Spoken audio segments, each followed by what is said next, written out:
LinkedIn family. My name is SheriAnn Alperovich.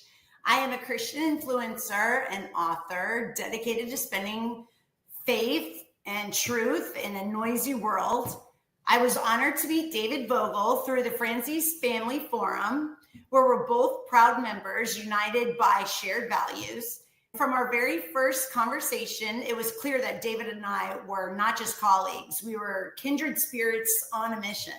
What started as a professional connection quickly blossomed into a powerful friendship built on faith, loyalty, and respect. We became partners in podcasting, combining our voices to ignite hope, courage, and conviction across the airwaves. Today, I'm grateful not only for our able to work together, but for the real abiding friendship we have forged in God's light. So, ladies and gentlemen, it's my absolute honor to welcome a man whose life reads like a novel you couldn't even dream up, except it's all true.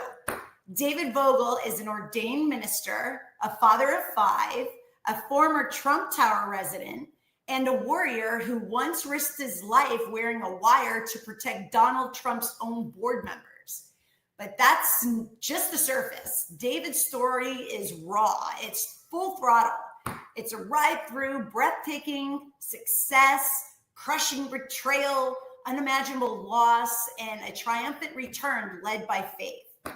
Born and raised Orthodox Jewish, David was a boy genius in a business, building a booming mail order empire before most kids even opened up a bank account. But early fame brought early mistakes. To his own admission, he started his career crooked before meeting Jesus in his 20s and finding the true way to live. From living on the 59th floor of Trump Tower to losing everything, to facing prison time for a crime he did not commit, to fighting government prosecution simply because he refuses to stop preaching the word of God. David's story isn't just about redemption, it's about survival, and it's about the real bloody price of success. Today, he reaches thousands around the world with his daily sunrise sermons and leads a growing ministry, the Church of Unity. Please help me welcome a true warrior of faith, David Vogel. Hello, David. Hello, Sherry. That was so beautiful. Thank you. It's true. Everything's true. So, David, let's just go ahead and get right into it because there's a lot I want to cover today, if that's okay with you. It's okay with me. All right. I'm all yours. Great. Like I said, thank you everybody for joining us today. David, you grew up Orthodox Jewish. How did that early faith shape your life and character? I grew up in Bensonhurst, Brooklyn. All my friends were either Italian or Jewish. It was a very close-knit neighborhood, and everyone got along. One of the reasons I'm a fan of Michael Franzese and joined the family is there was a big mob presence in the neighborhood, but they always kept our neighborhood safe. They didn't rob and steal in our neighborhood. 100%. Your cousin, is that, I think that's Ali Boy Persico? Ali Boy Persico, the Colombo family. Yeah, wow, that's my first cousin. Your first cousin. Obviously, you're nothing like it. You're a wonderful Christian and an honest person. The one thing about the people in the neighborhood, they kept the neighborhood good. They were good to their own. I grew up originally Orthodox Jewish. Family was everything. God was very important. We worshiped God. I was bar mitzvahed. I put on tefillin, which was a ritual in the Jewish religion where you pray every morning. Wow. It was a ritual for me for a long time. It shaped me to be very ambitious. Jews were supposed to be ambitious. Yeah. So I started I started a mail order business very early. I started selling garbage bags door to door, just like Mark Cuban. I didn't just limit myself to garbage bags. I sold everything and anything, candy, greeting cards. This is when I was 11. So you had drive going all the way back to your youth. You were wanting to make some money, for sure. I wanted to make money. Here's the thing. I got to admit it. I'm here to be transparent. When I was young, I wasn't a very godly person the way I did business. I was actually a scoundrel. I was running mail order scams. Oh, really? I'm going to be honest. I want your honesty today. That's what this is all about. You promised me. I promised you. Yeah, I'm going to hold you to it. And somehow I think, and we'll talk about that later, what happened later in life when I was accused of something I didn't do was God punishing me, because I'll give you an example. I know we talked. Oh, I have something to say about that. You know that. But go ahead. I'll let you talk. Like, for example, I would run ads in the back of the local rag magazines. They always had the second-rate newspapers. They still have them. Back then, they were very popular. And they had all the escorts, the prostitutes advertised. So I would advertise, for example, this was one of my ads, a 1/4 ounce of grass, $20. That was my entire ad with an address. A pallet of grass or just a square of grass? No, I was advertising. See, here's what I was thinking. It actually worked. I was advertising where the hookers advertised, and they actually provided an illegal service. Back then, they didn't have the marijuana dispensaries. Oh, so you're talking about that kind of grass? No, I actually sold grass. But the people thought the people assumed. Oh, that was your tactic. Yes, because that's smart, dude. I gotta be honest, that was clever. I was 16 years old. I was making a few $100s a day doing that. I'm not proud of that. I was fooling people. They thought they were getting marijuana, and I sent them grass. You sent them what you advertised. Oh, exactly. But you were very clever, and that's your sharp mindset. Then I'd advertise, this was one of my other ads, I advertised the placebo Spanish fly. What's that? Spanish fly was something supposedly you put in a woman's drink, and it makes her very sexually, it turns her on, supposedly. Oh, I mean, okay. It does work, but I sold placebos. The thing is, people didn't know what placebo was. I just said placebo. So they got a sugar pill. That's what people assumed they were getting something. Yeah. They didn't. And I'm ashamed of that now. We're laughing about it. It's funny. I was just a kid. But I was doing things like that. Do you understand really at that age what exactly you were doing other than making money? Do you understand what I'm asking? I'm not going to lie to you, but I knew exactly what I was doing. I would laugh at it. Did you come up with those ideas yourself? Were you taught by someone? Did you learn by just seeing other people? Like, how did you get that mindset? Or do you think you're just born with that type of drive to make money? I think I was born with the drive to make money. I did when I was a teenager, very dishonestly. I was, like I said, a scoundrel, a thief. I didn't take people's money and not deliver. You gave him that placebo pill. I gave him the placebo. Yeah, I gave him the grass. I gave him the grass. I even had someone when I was 16 come to my house from the Attorney General's office. I mean, it was a big joke because back then you could get away with things like that, even if I was stealing. It's not like it is today. Not like it is today. It was the 70s. And I was like a total ass. I got to admit it. They'd come to me and they would tell me, stop advertising. And the magazine, they tried to get the magazine not to take my ads, but hey, they took ads from hookers. They weren't going to refuse it. They know exactly what they were doing. It's a business to them. It's not, in my eyes, the straight path to go, but at the end of the day, it's a business. Let me ask you a question. You showed incredible drive early on. What led you to embrace business so young? I just wanted to make money. It's not about the money, it's about the money. It was, I graduated high school at 15 years old. I skipped 2 years in high school. Oh, wow. Back then I thought it was great, but it was actually very problematic because I didn't have any girlfriends. Where do you meet girls? They didn't have the internet. They didn't have Match.com back then. Back then you had fake ID, you sneaked into the club, but I was too young for that. The only place you're going to meet a woman is in school. I was the smallest kid in my senior class. I was 15 years old. I didn't get picked on. It was just the opposite. No one even bothered with me. It was like, who's this kid? Right. And by the time I was ready to meet women, it was just horrible because I had no place to go. So it was real problematic. I figured in my mind, just make a lot of money. Don't get the women. Yeah. It does. You got to be honest. It does help. You've been so transparent about mistakes. What was it like being a young, foolish fraudster in business? Back then, I was enjoying it, but I still think, and I'm going to say this again, I laughed at the authorities. I laughed at everyone who complained. I had a lot of complaints, and someone would complain. What do you mean complain? Some people would write letters to the attorney general. Hey, I got this package of grass. Okay. So I'm just going to say, hey, I advertised the 1/4 ounce. Was my count short? Is he accusing me of not giving him a 1/4 ounce of Central Park's finest? I'll send him some more. I don't want any issue. And they would say, come on, you got to stop doing it. I would just laugh at them. That was just one thing. I also used to advertise, all sorts of stuff. I would tell people how they could make money. One of the ads, I ran this in the National Enquirer. And back then, that was the reg. I remember. 16-year-old earns $2,000 a week. Find out how. $5.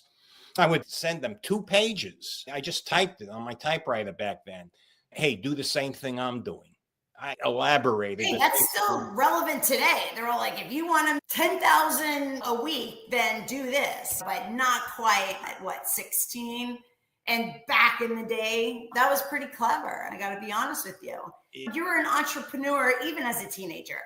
How did you end up publishing 27 magazines at just 16 years old? Oh, one of the things I did that was right. Okay. I actually got my ads in 27 magazines for free. I looked for a mentor. I always liked mentors, even back then. So I was young, and I met a guy named Jerry Coppelson. He owned a company called SheriAnn Advertising.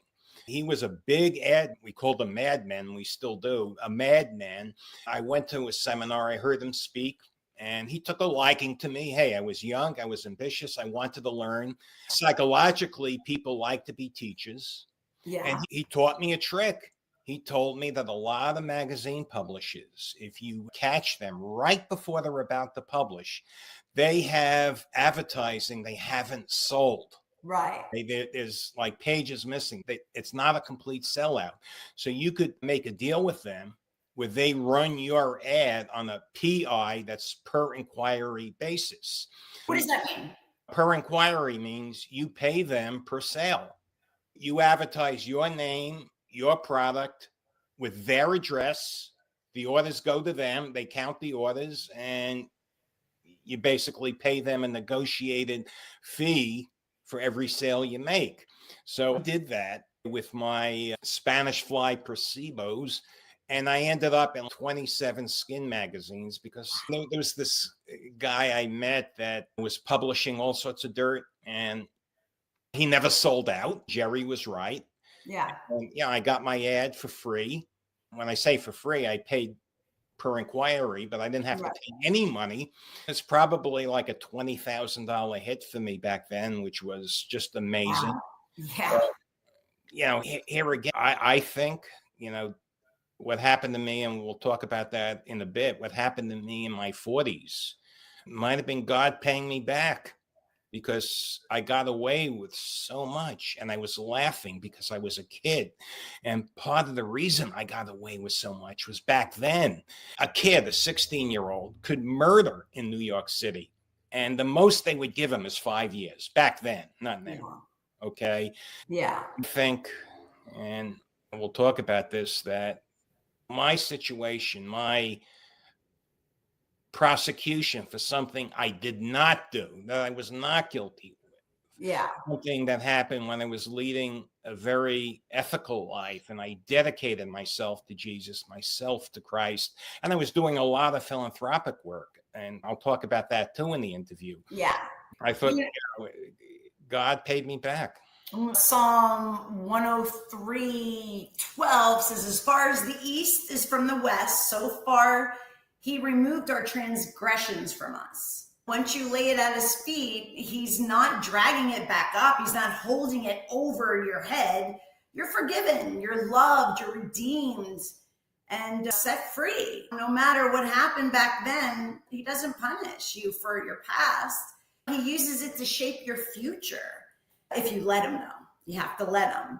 And the future he has for you is bigger and better than any mistake you have ever made. That's my opinion. Maybe it's all going to work out. Yeah, maybe, but you definitely have a lot to unfold here, and we're going to get there. So let me ask you, okay, so you had your mentor and then came a turning point.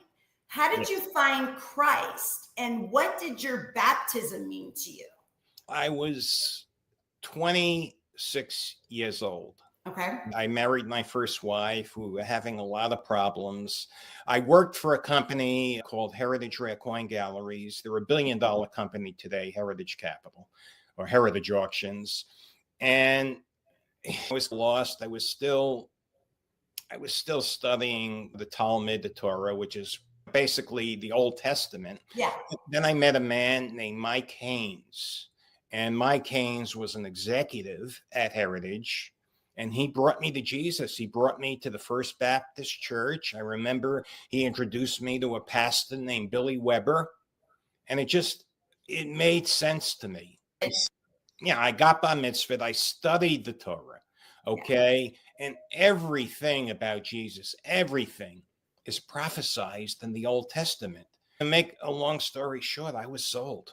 Yeah. I knew at that point I was working for a legitimate company. I wasn't doing anything like I did in the old days. I turned my life around. I was married, but I had another problem. My first wife, which looking back was probably all my fault. I was young and stupid.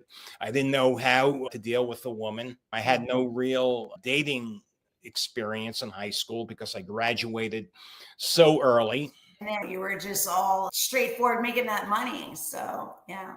Yeah, I guess adversity brought me to Jesus, but it all made sense. And I felt a sense of belonging. There was no turning back. I accepted Jesus. I accepted the New Testament. Question it at all? Did it feel just right from the get-go when he introduced? Because I'm guessing back then with Orthodox Jewish, it's all Old Testament. Jesus hasn't come yet. Was it ever introduced to you? What was Jesus to you back then versus when you turned 26 and you met your friend? You know where I'm going with this. Yeah. What was that light bulb? Jews always believe in the Messiah. They just believe the Messiah. Yeah. Then when scripture was read to me in the Old Testament, basically they used the Old Testament to prove Jesus is the Messiah. It just clicked. At the First Baptist Church of, I think it was Richardson, just make sure I remember, it was a while back. Then I eventually went to the First Baptist Church of Dallas because I was a fan of Zig Ziglar and I wanted to meet him, which is a story I'll tell you another time. But I started going to Bible studies and I felt it all made sense. It was just logical. The Messiah was here. Yeah. Okay. And everything about Christianity made sense. Everything was just so beautiful. I just felt so good going to church. I felt so wonderful. Fulfilled. Perfect word. Fulfilled. Yeah. Everything seemed right. Yeah. I understand that. You also turned outward, giving back. Tell us about your work with the Council for Unity. Council for Unity, I've been involved with for about 50 years. It's the one thing I did in my life that is just wonderful. Council for Unity was born back in the days of Bensonhurst when I was very young, when a federal judge said that African-American students and white students have to integrate. So back when I first started going to school, there was no black kids in our school. It was just the neighborhood kids, and the kids started getting bussed in. What happened is a lot of very misguided people from our neighborhood would meet the buses of African-American kids, adults too, but mostly teenagers, with dogs and bottles. It was a full-blown riot. Bob DeSena, who was my English teacher, wonderful guy. neighborhood guy. He made peace. It was a miracle. He convinced everyone to put down the bottles, put the drugs away. And then it was a mission. Council for Unity goes into schools and prisons, and it does amazing work. As a matter of fact, when I was in business in my 40s and I was very successful, I contributed a lot of money. Oh, wow. So I was their number one financial private contributor. I also did a lot of work sitting down with Bloods and Crips and gang kids. Later on, that would save me a lot of problems when I went to Bloody Beaumont, which I'll tell you about in a bit, because I had a history of dealing with people, and it was just so wonderful. The miracles that Council for Unity did is amazing. For example, in Suffolk County Prison, there was about to be a riot, and Bob DeSena walked in and he negotiated peace. He turned gangsters, killers, into a band of brothers. Wow. That's special. To me, it's sounding, you're thinking that that was your punishment, what we're about to speak of next, but it's all in God's plan.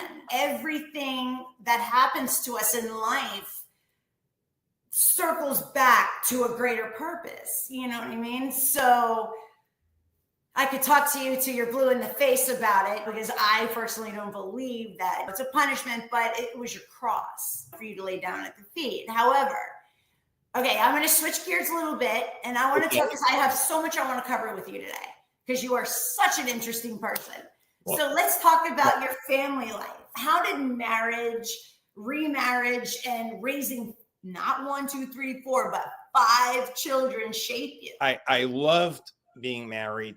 I loved Shanae Murray, who is my personal coach. Yeah, she's drill wonderful. Sergeant.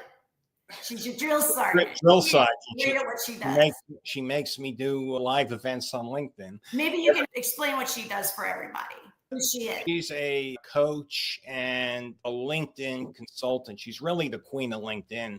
Yeah. She has 1 million followers. If you're going to be marketing on LinkedIn, she's the go-to person. Oh, she's amazing.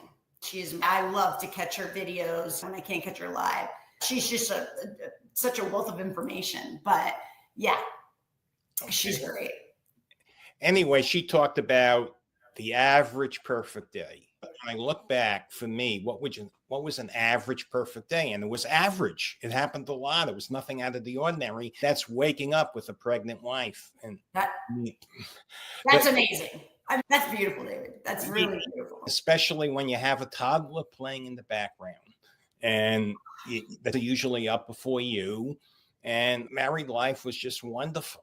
You're so special in that sense. That's a beautiful thing, for not to say anything, but for a man to say something like that, that's definitely special. That's definitely a calling, and your children are so blessed to have you, because thank you. There's just it's not that common. There's a lot of men out there, but to say that your average perfect day is to wake up to a pregnant wife, normally we're like, oh, I don't want to stay away from them because they're hormonal or because they're uncomfortable.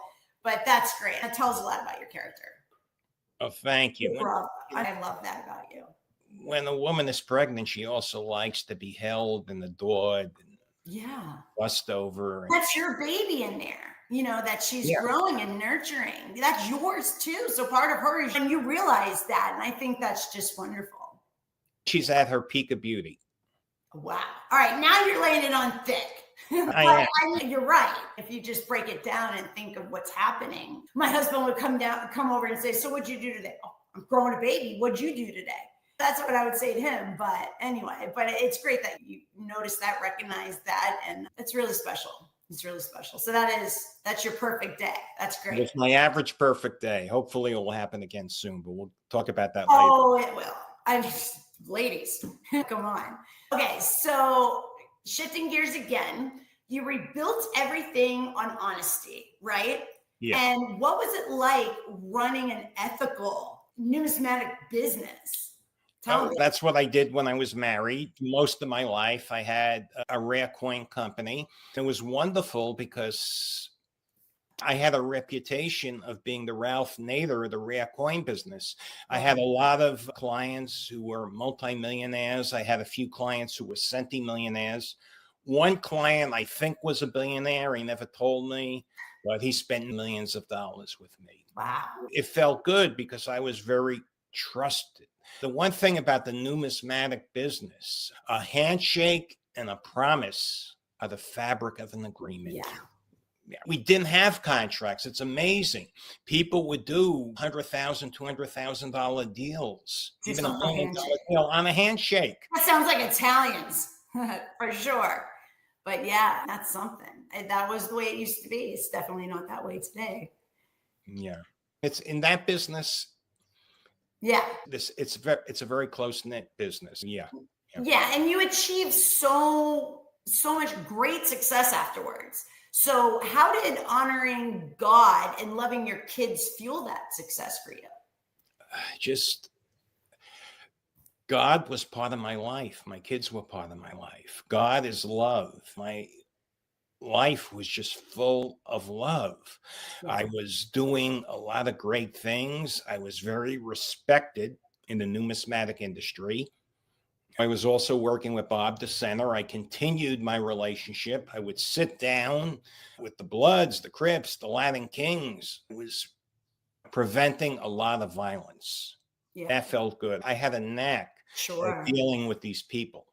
It's a calling. And I think you had to go through what you've been through as an early shark and learning the ins and outs of how not to say be deceptive. You can talk their language. So you learn that early on. And I think it's all full circle. But okay, so I'm dying to ask about this part, okay? Trump Tower years, okay? Because I'm a big Trumper here. Okay, Yeah. Let's talk about this. So you then moved to Trump World Tower. Correct. And gosh, I stayed there in a hotel once. And what was life like on the 59th floor? Tell me, please. To be accurate, I still had my home in New Hampshire. Okay. I was a New Hampshire resident. I bought the Trump Tower building as an investment, but I would stay there when I was in New York. And yeah, and I would run a lot of parties there because I wanted to mingle with the tenants. So just like networking parties? What kind of parties are we talking about? Networking. I wanted to network with my neighbors. I would just throw a party and invite every one of my neighbors. God, I wish I knew you back then.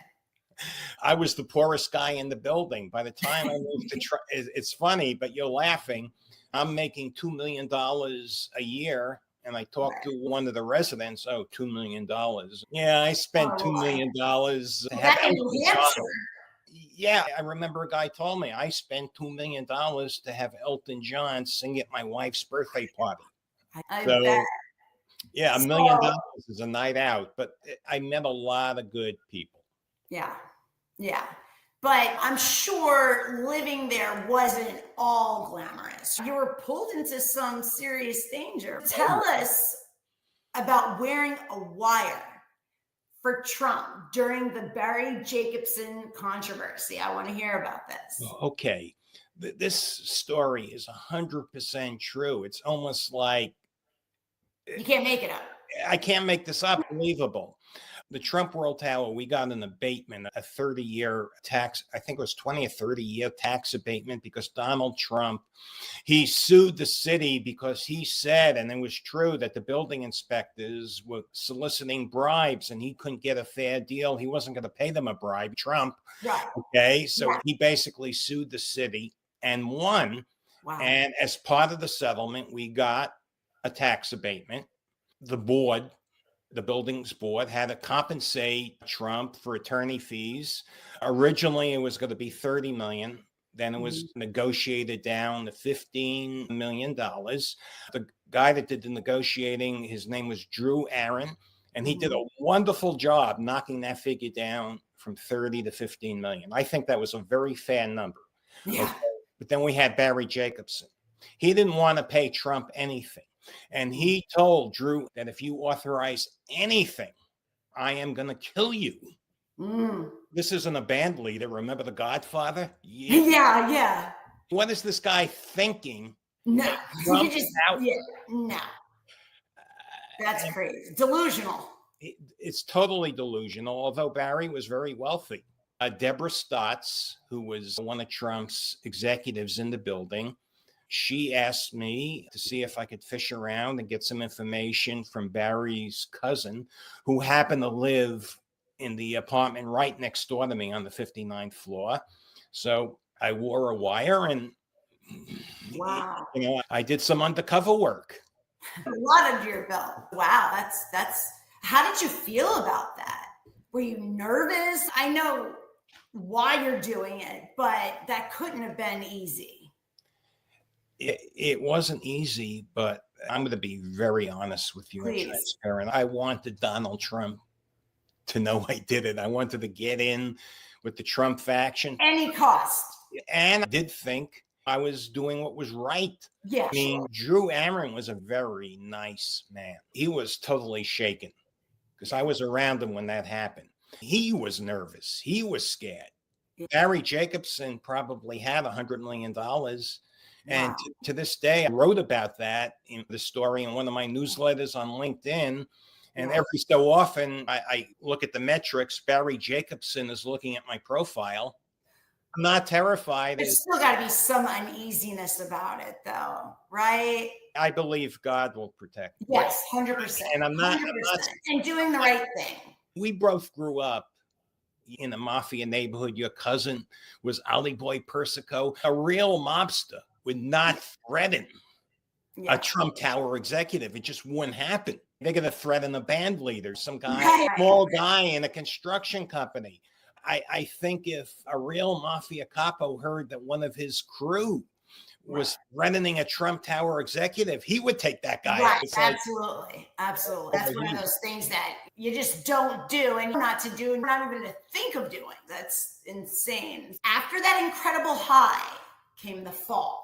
What was your downfall of God's discipline? Okay, let me rephrase that. Was your you know where I'm going with this. Was your downfall God's discipline or something else? Those are my words. You're moving my notes to you. Let's be transparent. I think it was God's discipline because what I was prosecuted for, I think it was outrageous. I had a medical clinic. It was a pain clinic. And yes, we dealt with opiate medication, but we had very strict protocol. People just didn't come in and get opiates. As a matter of fact, the DEA tried 3 times. It's part of my record, part of the discovery, to get opiates from the doctors using some stupid excuse like I chew my fingernails or I got a paper cut. Yeah. They were turned down. One guy said he was depressed. But it was very political back then. David, if you don't mind, I'm going to stop you for 1 second.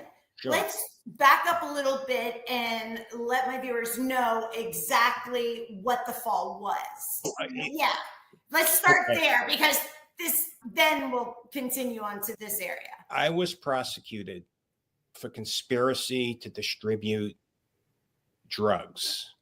And when was this, David? The indictment came down in 2008 when I was indicted. They actually took my assets in 2007. They raided my office. They took everything I owned. And the reason was because, go ahead, you owned a pain clinic. So many others. Pain clinics were the thing. I mean, you couldn't even get pain medication because I'm also a healthcare administrator. So you can't, they're constantly changing the regulations and things like that. There was a time where your primary care doc could prescribe to you. And then now they're saying, no, you got to see a specialist, which would be the pain docs, right? So then you had to specialize to be able to get them. Or your docs, it would only be an emergency room. They can give you like 10, but then you need to go see a pain medication. Even the anesthesiologist, you'd have to go to a pain medicine doc. So these regulations are being made for you, basically. To open up, you have to have pain clinics because that's the only place where people with chronic pain can go to be treated, correct? That is correct. Right. I'm just setting up the stage here so people understand. So here you are operating and you were what, the CEO? No, I wasn't. You're not a physician. Originally I was the CEO. I basically abdicated being CEO. I had a CEO working for me. I owned a 78% interest in the clinic. Okay. So And were you there every day? No, Okay, so you were basically an investor. How would you explain that? I founded the clinic. I set it up. I was the major stockholder. Okay. But what I'd like to tell everyone is why I'm innocent, because I wasn't a very foolish man. I just didn't go into this without good counsel. And at the time, it was different when I opened my clinic. We had something called the Texas Intractable Pain Act. Now, those laws, many of those laws have been abolished. But back then, there was a different political climate. The climate was that no Texan and no person, no patient should be denied pain medication if they need it. And that was under the color of law. Absolutely. There was a lot of regulations, but I had two attorneys. Number one, Susan Henricks and Douglas Grover. And Douglas Grover, you heard of him. I heard of him. He was the former deputy chief of the organized crime strike force. He prosecuted the Gambinos. He prosecuted Tommy Gambino. He prosecuted Salvatore Langella. All the hierarchy of the mob, he prosecuted. He was also one of the lead attorneys on Abscam. Tell me about that again. That's when they prosecuted the congressman for taking bribes. That's right. Okay, got it. Okay. Anyway, he investigated what I was doing. He worked with a local attorney, Susan Henricks, who said, what I'm doing is legal. Right. Texas state law. And he went to the DEA. He told them what we're doing. He asked for an opinion. And they said, we can't say he's doing anything illegal. And he testified at my trial. I thought I'd get acquitted.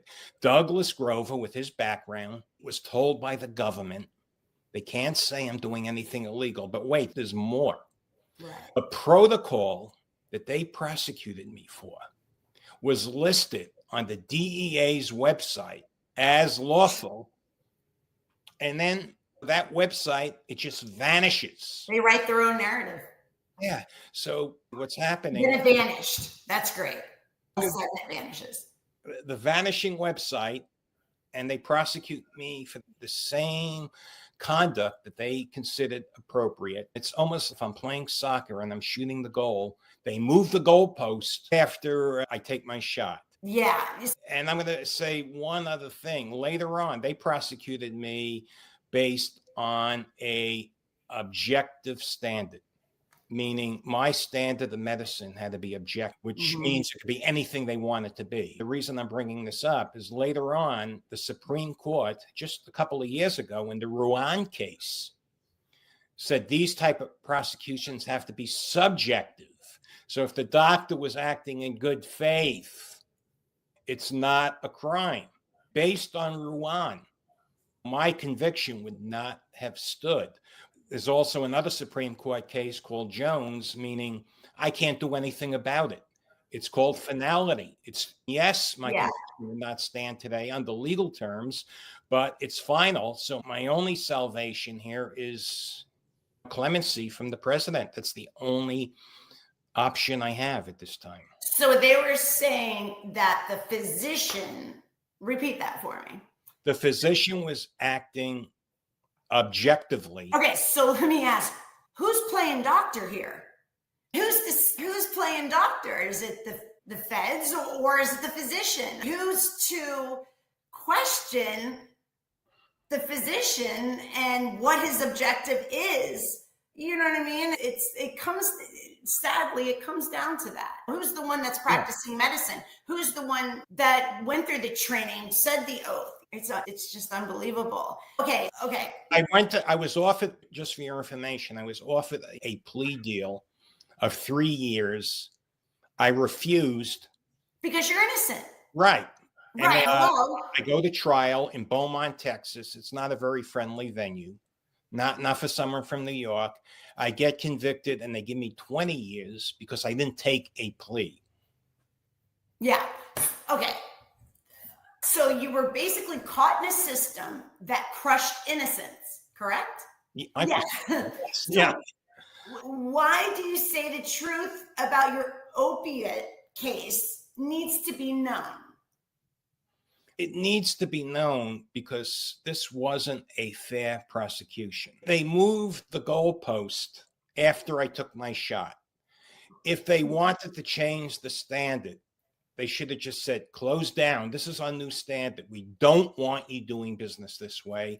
But they told my attorney, Douglas Grover, we can't say he's doing anything illegal. The protocol I was using was on the DEA's own website. It was a pain study they did with the University of Wisconsin. I still have a copy of it.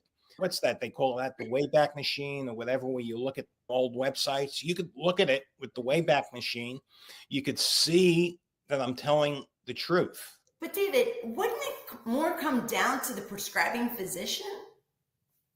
The government's position was they were my puppets. And the jury just... It comes down to it's his license. He's going to really call the shots for physicians, or he or she. Right. You can't twist someone. If they say walk off the Brooklyn Bridge, doesn't mean you control these puppets to walk off the Brooklyn Bridge just because you're the owner or the investor, or, you know what I mean? Yeah. That's just unbelievable. All right. Let's go forward now, because like I said, there's a lot I want to ask here and uncover. Okay, so life inside prison. You entered a brutal world, which is prison, especially a guy like you, right? Yeah, they didn't send me to a camp, not right away. No camp. No. Okay, can you share what life inside was really like? I've never seen so much evil in my life. Wow. And now we're going to be talking about later some of my issues with some guards. For the most part, I like the corrections officers, most of the prisoners. Sure. Most of them, of course you would. You're pure evil. And I went to bloody Beaumont. They sent me initially to a United States penitentiary, the highest level of security. Wow. And it was nicknamed bloody. White collar crime. Yeah, because I didn't plead guilty and I got this huge sentence, and that's what guilty by what? Trial? And it was, I was in with murderers. Luckily, how is that? I knew how to survive. I'll tell you a funny story. Murderers were actually not difficult to deal with. First of all, I would just can't fathom, David. I can't fathom. I can't believe you're saying this. Remember, I dealt with murderers in the council. Before.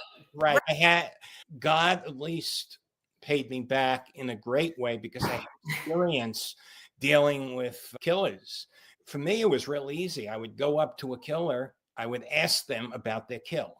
They love to tell the story. Oh, yeah. I'd look real attentively. This was my hack, so to speak. I'd look like really interested. And I would say, he had it coming. And if I was there, I would have done the same. Really? Why?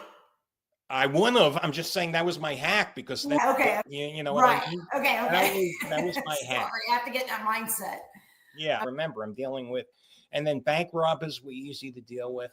How is that different than the murderers? Most of the bank robbers, most of them were in because they wrote a note. I would be like, I couldn't fathom that. Right. You mean to tell me you wrote a note, give me your money, and they gave it to you? If it was me, I'd say, could I see your gun, please? Yeah. Do you really have a gun? But let's see what's under that. I would just act shocked. I'd always listen to their stories. And that's how things worked with Counsel for Unity when I was counseling gang people. If you listen to people, if you act like you're really interested in them as a person, they'll relate. The thing about this brutal prison, it wasn't that scary for me because you've been around them. I've been around them. No one wants to pick on an old guy. Okay. So you were the old guy? I was an old guy. The thing about bloody Beaumont, if someone was picking on me, it didn't happen, but if someone was picking on me, one of the younger guys would probably get involved. Yeah, that was just the culture there. Why are you picking on an old guy? Pick on me. Don't kick the old man. David, I've heard you say previously about eye exercises. Oh, yeah. They thought Tell me about this. when I was in prison, I exercised all day. Just 90% of my day, I was working out. And I would do eye exercises. I went in wearing glasses, and I learned eye exercises from Jack LaLanne. Your eyes have muscles. They would think I was nuts. I'm looking in the mirror doing these movements. Show us one. Eyes. But I'll tell you exercise. Oh, yeah. I lost in about 8 months. I didn't have to wear glasses anymore. It works. You're going to have to, we'll have to do a separate podcast on that. I want to learn that. Wow. Okay. So they thought you were crazy because you were like, they thought I was crazy, but in a good way. You got to have something behind you. There were a lot of crazier people in there. So I just, sure. I was at the USP, and then I went to a low. Okay. So you said you witnessed evil firsthand. Yeah. What's the Jonathan Tampico story that you saw unfold? I hope I said his name correctly. Yeah, Jonathan Tampico. Yeah, okay. There was ever a time I just want. Can you explain who he is to my? Oh, yeah, I'm going to explain it. But Jonathan Tampico, when I went to the low at the USP, they didn't have sex offenders. Jonathan Tampico raped 6 8-year-old boys. He got a very relatively short sentence for that. He was in federal prison for child pornography. They gave him 30 years, which I thought is a lot for pornography, and 6 years for rape. I think it should have been the opposite. It should have been the opposite. But I remember him telling me when he mentioned the boys, it was all consensual. It was all okay. They consented. I wanted to smack the guy. 8 years old. 8-year-old boys. Believe me, that was the only time I really wanted to smack someone. I held back because I knew he was protected. Back at the Beaumont Low, they protected the sex offenders. Why? I heard that is the opposite. That's what you always hear, that if you go in as a sex offender, they're going to kill you. At some prisons, yes, but not at Beaumont Low. That they had to send them there because otherwise they'd all be dead. And these were some horrible guys. So if that guy, Jonathan Tampico, was in the USP where I came from, he would have been killed. Okay. The first day, he wouldn't have lasted a day. But at the low, you even look at them the wrong way. The gods will throw you in the shoe. They'll throw you in solitary confinement. The same thing, the shoe in solitary confinement. Yeah, that's what they call solitary confinement. So I wanted to smack the guy. And I'm not a violent guy, but when he said, I have 4 sons, he said, oh, yeah, imagine my 8-year-old son. Yeah, it was all consensual. When you're a parent, it's hard not to make that correlation. You know what I mean? And that just in itself brings on anger. And you also said that you faced abusive staff. What happened with, I think it was the abusive guard you mentioned? All my years, this was at the camp. It was actually many years later. Remember, I did 11 years. I actually served 11 years. But Masu was at the camp, and I never, ever had a problem with a corrections officer. They didn't bother me. But this guy, he would just pick on me. He picked on the old guy. He picked on the old guy because he knew I wasn't like a gangster type. It was stupid stuff, but every time he saw me for a while, it didn't happen right away. He just decided, I'm going to pick on David Vogel. Can you describe him to us? He was a Marine. Actually, the story has a happy ending because he did a 180, which is funny. He changed everybody. Nah, that was a joke. Describe him. He was a middle-aged guy, I think maybe 40, 45, well-built. He was an ex-Marine. He was the food service officer. Which means? He handled the chow hall. Okay. So he would be picking on me, and I wasn't going to stand for it. So what did I do? I'll confess. I'll imagine. I'm never going to hit anyone. I didn't hit Jonathan Tampico. I'm certainly not going to hit a god. Automatically wrong. Right. But it was at the camp. I found this nut named Craig. The guy was wackadoo. He would steal from the campers there, the inmates, which if he wasn't at a camp, they would have destroyed him. But at the camp, remember, it's mostly white collar people, and they don't want to get thrown out of the camp, so he got away with it. But I'm good. I'm a shock when I have to be. I'm good at manipulating him. And I got the nut to write up Masu. He accused him of all sorts of stuff, horrible stuff. Allegedly, he was sexually abused. And I think Masu had a lot of issues. And because of that, he just did a 180. He was the nicest guy in the world to me. Wow. Now, I never told this nut to write up Masu. I'm just not like that for sexual assault, because I mean that I would not do. Yeah, that's a far This range. nut, I unleashed the nut. Yeah, there you go. You unleashed. And he was just nuts. And he was creative on his own account. But the thing is, Masu was abusive to me. He wasn't sexually abusive. Physically?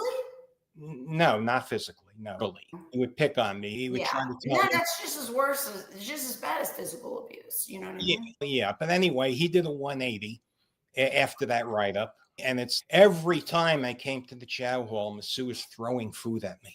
Have a second piece. Was there a correlation? Did he know where that was coming from? Or maybe you were behind that? Like, you got that respect, almost like you said, a 180. Like, it just changed him completely, or to people that he was not very nice to? I think maybe the experience changed him. Okay. Because he was the nicest guy in the world. Wow. Yeah. And I want to stress, I would never tell this guy Craig, who was the nut, to accuse someone of sexual abuse. I think that's going too far. That is. Okay, but this guy was totally nuts. Like the right guy. You unleashed the nut. Yeah. So he said that life was harder at the prison camp. You already explained that, what the verbal abuse was like compared to the USP. Yeah, at the USP, inmates wouldn't verbally abuse you. When I was at the camp, there's the CEO that's What's the difference of the camp? I'm not familiar. Between a camp, there's no bars. You could literally walk away. There were some people at the camp, they would spend a couple of hours at the hotel down the block. Really? Okay, and then come back. They'd come and go. Oh. Sometimes they got caught, sometimes they didn't. Most of the time they didn't get caught. But at the camp, it was harder there where there's more freedom. There's more freedom, but some of the inmates there were very abusive. Yeah. They would just yell at me. They wouldn't yell at me at a USP. Because even if I didn't do anything, someone else would have done something. And yet, even in prison, you found purpose. Tell us about, you had mentioned about training dogs behind bars. We hear that a lot. At the camp, I was in the needs program. I trained dogs all day. It was wonderful. I work out and train dogs. I still did my work. What kind of dogs? Like, for what? Service dogs. Service dogs. With disabled vets and handicapped teens. I remember a handicapped teen got one of my dogs. I was very proud because I spent over a year training her. Sure. We also have a dog. You have a companion. Sure. It's nothing better than a dog that doesn't talk back. Yeah. You know what I mean? That's a man's best friend. You called out the failures of collective punishment in prison. Tell us about it. Collective punishment is what they do. Okay. And this goes back to when I was at the low. If someone does something and they don't know who it is, they punish everyone. That's against the Geneva Convention, but they do it anyway. And I'm telling them, it doesn't work. Why? Just creates enemies, you would think. Well, no, because they're going to end up charging the wrong person. I'll give you a specific. There you go. I was at the low, and there was this one guard. She never, I never had issues with the guards, but she was making some enemies with some of the other inmates at the low. One inmate, we don't know who it was, wrote her a note when she made her rounds and just wrote it in red with a pair of underwear that they faked blood. They did ketchup or whatever. And they said, "You're next, Miss Watson." Oh my God. That's awful. That I would never approve of that. I think that whoever did that should have been punished. But what happened was they punished everyone. So eventually the gang, the Pisces, they had this kid who they walked down to the lieutenant's office and he made a confession. Oh gosh. Oh, yeah. Come on. Like 7 gang members, 10 gang members, whatever, Right. walking the guy down, and they checked the box. The punishment stopped. And they Wow. thought, I don't even think they thought they had the right guy. Maybe they did. Maybe they're blinded. But Right. collective punishment is stupid because someone's going to be made to take the blame. And Yeah. it's probably not the right person. right person. Thank Yeah. you. And you also had some wild personal survival stories. You just mentioned, but what happened with the blood Beaumont? Oh, Bloody Beaumont? Yeah, Bloody Beaumont. Okay, sorry. Yeah, bloody Beaumont. There was some situations where there were some minor riots. Yeah. Where groups would fight each other. We had 2 Mexican factions, the Tangos and the Pisces, get into a fight. Everyone got locked down. It was over where people sit in the chow hall, something stupid. But my point is, you had to watch yourself because you don't want to get in the middle of things. I try to mind my own business. That's what I did. Yeah. So now I'd like to go to release and life after prison, if that's okay with you. Yeah. Okay. So how did the First Step Act, an elderly home confinement under Trump, lead you to your release? I got to thank Donald Trump because let me tell you something. The First Step Act got me out of prison very early. Remember, I still have a lot of time left. Okay, can you tell us what that was? Because I don't think we covered that part. What your time actually was. I think I mentioned that. I pled guilty. I didn't plead guilty. If I pled guilty, then you would have been done in 3 years, right? 3 years, but they sentenced me to 20 years. 20 years. Okay. So under the First Step Act, first of all, you got additional good time. Mm-hmm. And secondly, they had something called the Elderly Home Confinement Program, where you go home. You're the elderly. Yeah, I was over 60 years old. You go home. And I think it's like you spend the last third of your sentence, which is a big deal. Wow. Yeah, sure. At home, the one thing great about this program, it has a 12% recidivism rate. Trump really put together a great program. Yes, because it focuses on releasing the right people. Right. I got to go home. The COVID, that accelerated it a bit, but I was due to go home anyway under the home confinement program. With COVID, I got out a little bit earlier, not much, but I was basically put in the elderly home confinement program. Hey, the First Step Act, the Democrats, they couldn't get criminal justice reform passed. They were talking about it for years. Trump got it passed.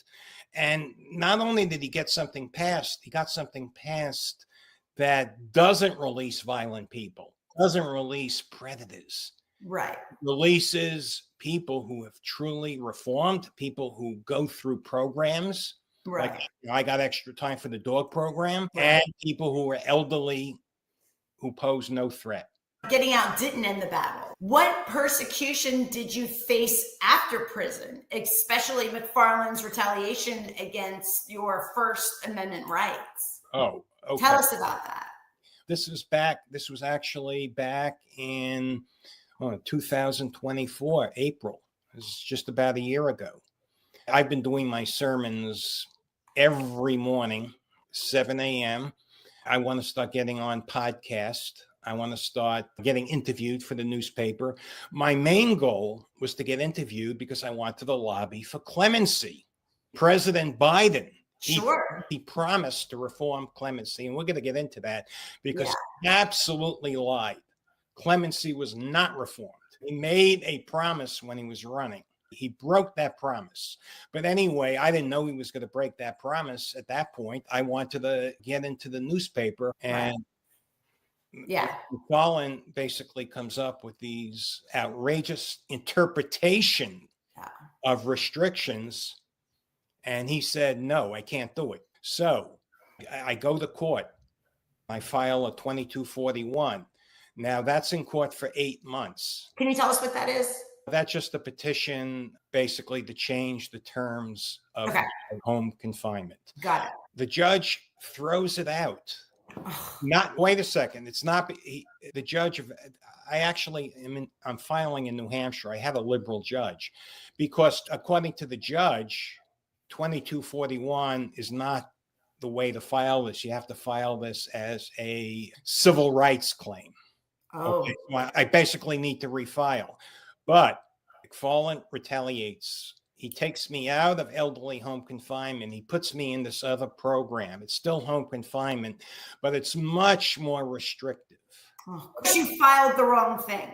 Because he's retaliating. And if you don't know who he is the man that put Michael Cohen in prison for publishing his book. I'm a fan of Donald Trump, but Michael Cohen shouldn't have went to solitary confinement, which was torture for him. That's crazy. Yeah. And eventually, if you know what happened, a federal judge ruled that McFarland retaliated against Michael Cohen.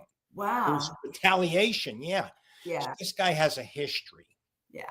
And he didn't want me to talk. As a matter of fact, when my case was thrown out, when he put me in this new program, he has me sign documents. Otherwise, I'm going to get locked up. He didn't say it outright, but I'm reading between the lines. He's saying it. He's going to send me to a USP. He's going to send me, a Jew, to some place where the Aryan Brotherhood is going to kill me. That happens. The Aryans kill Jews. Now, he didn't say that, but he's like a nephew of us. He says the director has I remember his words, the director has the authority to send you to a medium. Pushing his weight. I'm reading between the lines. Sure. But basically, okay, he has me sign documents that I'm not allowed to talk to the media. I can't be on social media. I hired a publicist. That ties your hands. Well, the publicist sent out letters to 800 reporters saying that the Bureau of Prisons is trying to mess with my First Amendment rights. It's almost like he knew what he was doing and then trying to do it that way to cover that up. And basically, again, a 180. Yeah. The BOP, not him. His bosses must have told him everything that I wanted in my lawsuit, I got. Wow. As far as First Amendment goes, sure. You know, like being interviewed by you, that was prohibited, but it was ridiculous. Why did I have to go through 8 months of that? We could have just made a deal day one. Then this guy retaliated. He put me in this program that I'm still in until the end of May. It's almost over, where it's much more restrictive. And I don't really want to get into all the details. Sure. I have a lot more freedom under the old program. Luckily, I'm a hermit. I don't leave my house very much anyway, and it's only the end of May. But this guy, for example, has me making trips every week to Manchester to check in. Wow. Why? I know why. I know why they say. Yeah, of course. He also retaliated against me in this program. He's claiming I have to get his approval to take the medication that I've been taking for 4 years under the old. Wow. It's ridiculous. He's telling me my pain medication was not approved. A physician? It is approved by a physician. I know, that's what I'm trying to say. Not by him. I'm in a lot of pain. I'm an older guy. I have a herniated disc in C5, C6. I have stenosis. You're a medical profession. Yeah, I have 5 and 6. I had the surgery. You know how bad that is. Yeah, I did. And then above it, 4 years ago, again, I had a doctor prescribe me medication, and he's telling me that it's not approved. You added this in May? Yeah. But the thing is, that's another, since he started this, that's 7 months where I'm suffering. Now, no, I still have excruciating pain. It's not good. There's no reason. When my terms of the elderly home confinement program basically say I can't take any drugs, without physician's approval. But I had physician's approval because this was illegal. Well, they're the only ones that can give it. Otherwise, it's illegal. My position is this guy, he's full of retaliation. Oh, here's another thing. I'm preaching every morning since June 2023. He comes up with another rule. I can't call myself pastor. What is that about? Excuse me. He's citing some rule that in prison, it's a security risk, which it may be. I'm not going to But argue. you're not in. You're at home. You're at home. I'm home confinement. And it wasn't like this before in the old Well, program. no, he put me in this program where And you didn't do anything. I didn't. There was No, nothing. yeah, I filed for my First Amendment rights. I wanted to be interviewed by people like you. I want to tell my story. I want to get a pardon from President Trump, hopefully. Hopefully. Yeah, hopefully. Anybody out there, listen to this. It's self-explanatory. David, you said that you would reform the prison system if you could, right? Yeah. What would you tell the new BOP director? I think it's Bill Marshall. Oh, I would tell him, look, I'm a law and order guy. Trump said you're a law and order guy. Let's get real here. When I was at the low, I saw it with my own eyes. People throwing baseballs over the fence into the yard full of drugs. Oh, wow. Beaumont Low was an open air drug market. Wow. And the prisoners, and I don't consider myself a prisoner. I consider myself innocent. I don't relate to those people for the most part. I got to be honest. I never related to the people. I was more friendly with some of the guards there. I loved some of the guards there. Yeah. I never had an issue until that one guard started picking on me. Most of the time, I was very friendly to the guards. That's your personality. I wouldn't think otherwise. Not even hesitation for a second. That's not something that you just change overnight. That's something that's in your character, in your personality. Yeah. I couldn't even fathom that. But you stayed strong in your faith, even when you were mocked. What happened with Farewell rolling his eyes at Jesus? Tell me about that. This was before I was taken out of the elderly home confinement program. I had a great probation guy, Scott Davidson. I'll tell you about him in a minute. He was just wonderful. He was honest. He didn't let people get away with anything. He was an honest guy. He was humble. He wasn't arrogant. He gets promoted. Then I get this other probation officer, Matthew Farwell. He just like mocks me. He's not a nice person. I think he was very disrespectful to me. Yeah. I never had that problem with, and I'm an easygoing Scott Davidson. I think he and McFarlane got together also. This is just my theory. I don't know. Yeah. They just want to be transparent. I just think he was very disrespectful. I feel I was mocked when I told him I was a minister, when I was doing preaching work. I'm a nothing. Yeah. Yeah, I know. I just was not very happy with losing Scott Davidson. Davidson was a good guy. Yeah. Okay, so let's move forward, and because I think we're definitely almost at an hour and a half here. Wow. But there's some really important things I do want to ask you. So if you don't mind. No, go ahead. I'm all yours. I promise. Yeah. I'm going to kind of try to squeeze this all in. Okay. Yes. Okay. Faith, family, and future. That's what I want to concentrate on now. Okay. You have a vision for your future that includes faith, family, and family, of course. Why do you say a woman won't marry a man without promising a future? Let's be real. Okay. It's not just about money, but a woman, if she's going to marry a man, she wants him to have a promising future. She wants him not to be, not to be a loser, especially if I want to have a family, especially if I want to have children, which I do. I want to have more children. Yeah. I have to be a provider. A pregnant wife might not be working. A pregnant wife might need to be provided for. So I don't want a relationship contract. Part of my not taking a plea. I have to agree with you, David. Yeah. Okay. I definitely have to agree with you in that. So I see where you're coming from for sure. But I didn't mean to interrupt you, but I just had to share that. Oh, okay. So that's a great way of thinking. It's not just old fashioned, but it's a comfort. It's a partnership. That's what we want. And we're women. We want that security of the man. We want to know that we don't have to run the show, and even though it's different today, but still, I have to say I do agree with you in that sense that we want a promising future. We want to know that there is a future. We want you to come with your own tool belt. You know what I mean? So I think that's the right way to look at it for sure. That's why I need a pardon. Yeah. Because a pardon will give me a potential future where I could have a family. And contribute. Yeah, you can have a family, you can have a wife, and who's all going to contribute to society in a positive way. And that's what we need. Quite frankly, McFarland, he suppressed the word of God. He told me I can't call myself pastor. That's a critical issue for me. That was your turning point. Besides wanting a family, the Church of Unity, I want 1 million members. I want to build it into a global church.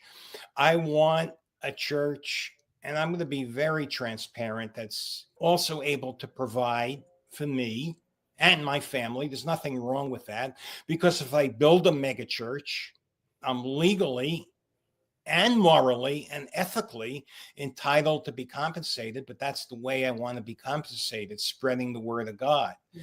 McFarland, before he took me out of this elderly home confinement program, had no say in what I was doing. There was nothing in my terms that said I couldn't build a church. Now he's telling me I can't call myself pastor. I can't collect donations, a whole list of things. Okay. That's going to end soon anyway, but the Church of Unity, once this ends, I'm going to be dedicated to this 24/7. I'm helping my kids with the solar business because I owe my son. When I went away, my oldest son, for my second marriage, Evan, he supported the family. And that's big. I owe him a debt. I owe him money, and I'm helping him build the solar business into something great. Okay. Done. Yeah. All right. Now I'm going to slap you around a little bit. Okay. You once believed that Trump abandoned you. Okay. But now you say you were wrong. And I want to know what changed your view. You changed my view, Sherry, because you told me the story. I was like upset because I was a big fan. I did at the time really admire Trump. I voted for him in 2020. When I put in my petition for pardon, back when I was actually in prison the first time, I talked to some people. I'm not going to mention their names, but they know who they are. I knew them at Trump World Tower. They are close to Donald. They told me they were going to talk to him. Okay. And I thought, you never know. Maybe, I gave it my best. Sure. And I wanted them to tell Donald, because maybe he didn't know. Hey, I'm one of his soldiers. I wore a wire. When Barry Jacobson was threatening to murder your man, Drew, who stepped up. There were other things I did to help during that situation. But could you at least look at my case? Don't do me a favor. Just give it an honest review. Just investigate. That's just straight up right there. You're not. And then I was upset, but then I talked to you and you told me you're a big Trump fan. You're telling me, and then my friend Sam from California, he said the same thing. He's a very devout Christian like you. These people, they didn't talk to Donald. He doesn't need to. So is Trump. Look, exactly what happened to him with the assassination attempts. He's a man of God as well. I love that too. That was divine intervention. That bullet just only missed him. Without a doubt. Anyone who questions that is just delusional. You know what I mean? Unbelievable. Yeah. You've spoken with great admiration about Trump defending Jewish people. Why does that move you so deeply? Okay. First of all, I grew up Orthodox Jewish. Some of my family is still Orthodox Jewish. One of my relatives, I'm not going to mention her name, she is an educator in New York. What happened at Columbia was reprehensible. Jews were being violated. They were being spit on. They were being violently attacked. Not just by Jewish as well. Yeah. Just to throw that in there. So I understand. Not just by students. No. By the staff. What did Biden do? He said a few words. He condemned them, but he did nothing. Trump, he drew a line. He did. He said, no more. No more. Absolutely. And this really resonates with me. And that's why I love Trump so much once again, especially after talking to you, because the reason I fell out of fanship was because I thought he abandoned me. I thought he wasn't listening. And look, he's president of the United States, but he did appoint a great clemency czar. A man of his word, unlike Biden. Trump is a man of his word. He is a man of his word. He does what he's going to say. Biden, he promised to reform clemency. That's and right. What did he do? Let me answer that one. He pardoned convicted killers like what? Peeler and what's his name? Pete? I can never get that. What do you want? Killed an 8-year-old child. Right. I could go on all day about this, David. Betrayal, however you pronounce it, he murdered 2 harboring murders. Agents, not ex. Biden made false promises. Then Liz Oya, I saw her speak. She said actual innocence is not a condition for clemency. It will not be considered. They pardon the 8-year-old child's killer and the FBI agent's killer. Now, Deborah Leff, she was the pardon czar under Biden. Extraordinary ethics right there. Extraordinary ethics. Yes. She resigned. Absolutely. She resigned. Christian ethics. Christian ethics. Pardon attorney is supposed to be ethical. What do you mean actual innocence doesn't count? Obama, he had the same crazy criteria that Biden. Okay, and this is fact. She offered her resignation. Now, Liz Oya, I'm not saying she was bad, but if she had the ethics of Deborah Leff, she would not have said actual innocence doesn't count. She would have resigned. So that resonates with me. Yeah, absolutely. I mean, yeah. All right, success today, right? Okay, so you've rebuilt your life post-prison. Let's talk about Shanae Moret again. How did she help you launch your preaching and sunrise sermons? This is a story. I didn't want to go live on LinkedIn. I'm an introvert, and back, it was June 2023. You're trying to get me to do it now. I'm trying to get you to do it. I know. Here we are. June 2023, she cuts like a knife. Yeah. She basically embarrasses me into doing it. That's a woman's way. In her own way. She's a drill sergeant. Yeah. I didn't have a choice. If I didn't go live, I was going to let Shanae down, and I wasn't going to do that. Right. I love her too much. She's so wonderful. She's such a good life coach. She's such. And sometimes you got to trust the professionals. That's why they are. That's what they know when it's outside our comfort zone. That's where you got to put that trust in there. I have to trust you to say, I need to get more active and things like that. I do have a couple of things I just wanted to ask. Yeah, let's finish. And back to Shanae.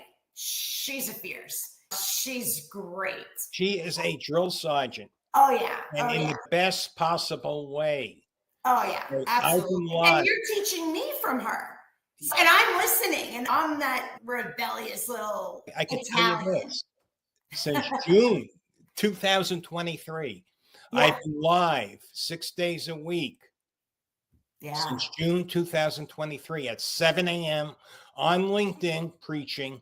I missed 1 day in 2 years, and that was because McFarland made me sign those stupid papers that I would go to jail if I preached the word of God. If I got on LinkedIn and preached live, that was reversed the next day. That's the only day I missed in 2 years. Wow, that's dedication.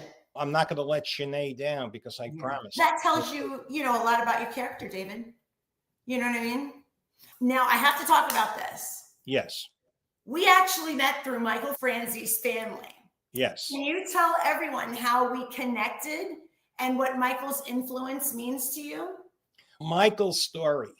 Yeah. It just resonates with me. We have a guy that was a mob boss. Yeah. And he turns his life over to Jesus, mainly because of his wife, Camille.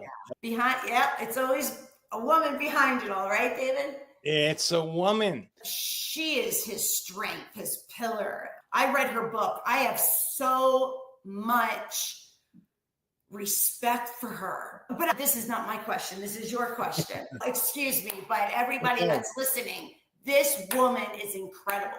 If you want to see the epitome of a woman, the epitome of a woman is Cammie Franzese. If I could be anything and model myself after anything, I'd be my mother and Cammie.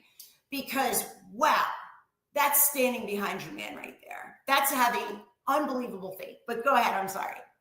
Michael's story resonates because Saul, Yeah, a man that murdered Christians, becomes Paul, one of Jesus's number one disciples. I see the analogy, I see the similarity, and I believe 100% that Michael, he's so sincere. He gave up a lot of money, a lot of power because of God, Jesus, and his wife. yeah. I think that's a wonderful story. I joined the Franzese family to hear Michael speak. I go to the Bible studies. He does Bible studies twice a month. He does a lot of speaking, which I listen to him speak. Then I met you. Okay. That was the best day of your life.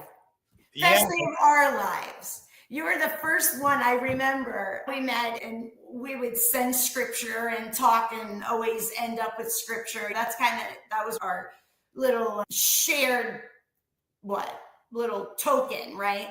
Yeah. Then I had to do a project for the family.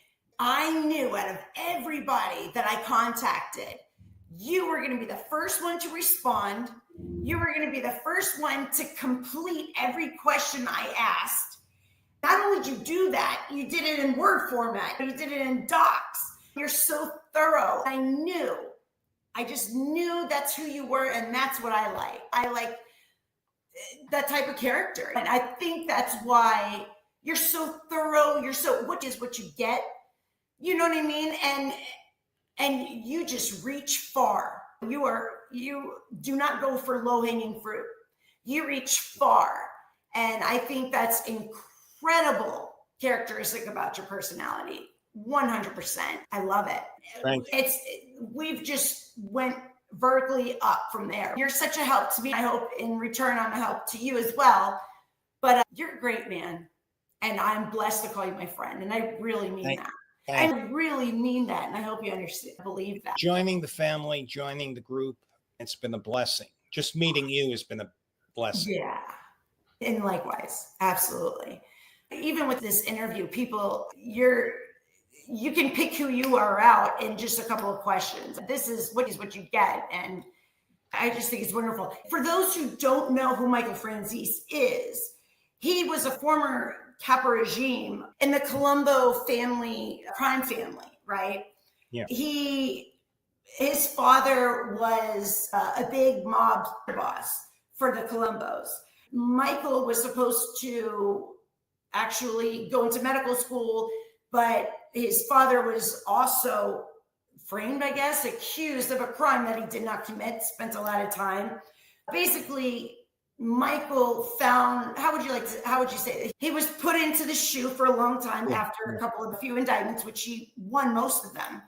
And a guard slipped in a Bible, right? When Michael thought everything, he was done.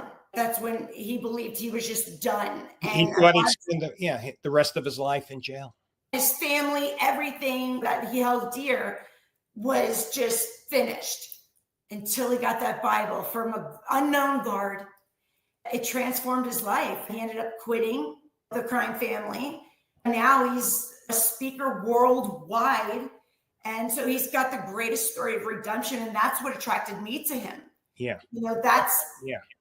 There's that in my family, but your family, and I grew up in the neighborhood, remember? Yeah, exactly. So he's a motivational speaker, an author, and a media personality. And he's just, his story is just unbelievable. And it's all because of his wife. Now, I mean, it had to be him too, but anyway. Yes, yeah. I just wanted to throw that out so people know who we were talking about. Okay, so you've said that you were shocked that I'm going to back up a little bit. Michael Cohen's secret wire recordings were admissible, right? I know I'm really turning this, but I'm kind of switching around a little bit because we're running into 2 hours. Wow, I'm shocked. I know. I could talk to you all day. I know. We spend hours on the phone at night sometimes. Oh my God. I know. You have so much to tell. And I'm always always to be heard, David. I'm always going You to be know? transparent and honest. Yeah, we definitely have to do this again. So Michael Cohen's secret wire recordings, I just wanted to catch up on this, were admissible. Why is that wrong in your view? Michael Cohen is an attorney. And Right. look, assuming Trump's the worst of the worst, an attorney shouldn't be recording their clients. An attorney has an obligation to defend a guy, even if he's a serial killer. Yeah. Okay. The persecution of Yeah. Trump. I think he was persecuted with those criminal indictments. I see the same parallel with my persecution. Whether you love him or hate him, those prosecutions were persecutions. You don't have a guy's attorney testify against him, even if he's a serial killer. That's just how I feel. Yeah. That shouldn't have been admissible. The judges felt otherwise. I'm just weighing in as someone who's totally shooting from the hip. I can't fathom how an attorney can testify against a former client in a criminal trial. Yeah. And you've also said that Trump is being persecuted today. From everything that you lived through, what parallels do you see? I've been posting. Good news. I've been posting on LinkedIn, and I was made a manager of the Republican coalition group on LinkedIn because of my writing. I write pretty good. You're a wonderful writer. Some of the articles I wrote, this stuff where they're calling him a fascist, he's getting people who are really bad people, out of the country, like this Abrigo Garcia. The guy beat his wife black and blue. There was a boot print on her back. Oh, come on. He's MS-13 tattoos. Couldn't be any more black and white. They're talking about due process. He's not entitled to due process. He's not an American citizen. If he was charged with a crime, he would be entitled to due process. He wasn't charged with a crime. These never Trumpers, these people are just picking on him, and they're siding with the worst of the worst, like that judge in Milwaukee, the defendant that she tried to protect from ICE. He strangled a man. He beat a woman. Senseless. It wasn't just like a slap. He violently and senselessly beat a woman. How do you make sense out of that? Trump wants to send him out of the country, and you have these judges that are trying to tell Trump that he's going too far. Who's going too far? Let's ask that question. They are. They're going too far, and frankly, I'm an ordained minister. I'm a Christian, but these people are so evil. Yeah. The people he are throwing out, they're evil people. Yeah. Yeah. It's just, it gets me. Yeah. Okay, flipping the switch. Now I got to say this about you, and I know that because when we're talking, you just pop things out, and you have an extraordinary gift with numbers. You're like, oh, Sheri, you're 47 and then minus 19. I can't even catch up. So tell us the story of Scott Davidson and how it showed your savant abilities. Before I retired as CEO of my son's solar company, I got a client an $849,000 grant. That's free money from the government. Scott Davidson, if you recall, before I was thrown out of the elderly home confinement program and put in this other program, I don't even know what you call it. Scott Davidson was a real great guy. He was the probation officer, and he actually was so helpful. He told me to write a book on how to navigate the Fed. Now, I turned that into navigating the Fed, getting free money.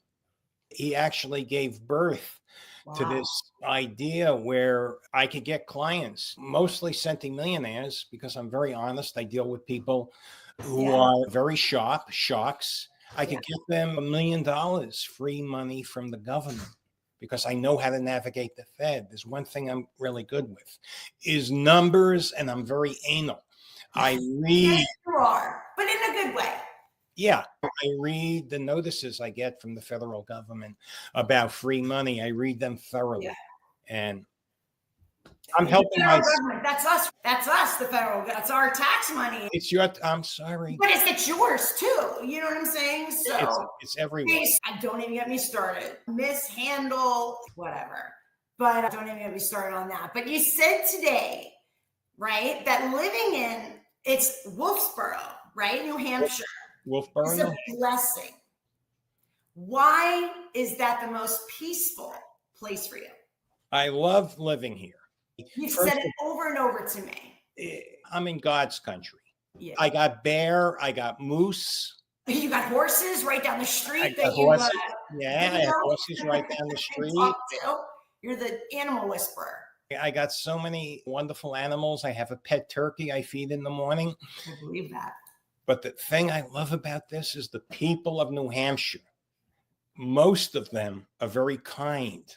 Yeah. Look, even Scott Davidson, he's kind. The people I deal with, even under my new program, not McFarland, the people here in New Hampshire, they're really kind to me.